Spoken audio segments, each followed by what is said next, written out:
వచ్చే పెద్ద ప్రశ్న ఏంటిదంటే, నేను అడిగినవి దేవుని దగ్గర పొందుకోలేదు, నేనేం చేయాలి? అట్లాంటి పరిస్థితుల్లో నేను ఏం చేయాలి? అన్ఆన్సర్డ్ ప్రేయర్స్ మన జీవితంలో ఉండడానికి వీల్లేదు. ఏది బిగ్గరగా చెప్తారా? నో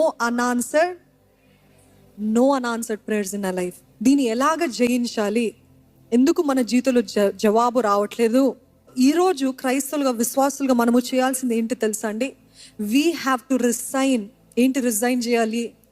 ఓటమిని రిజైన్ చేయాలి. ఇంకా ఓటమి నా జీవితంలో ఉండడానికి వీల్లేదు. ఎంతమంది అంటారండి? ఇంకా నా జీవితంలో జవాబు రాని ప్రార్థనలు ఉండడానికి వీలు లేదు. రిజైన్ చేసేయాలి.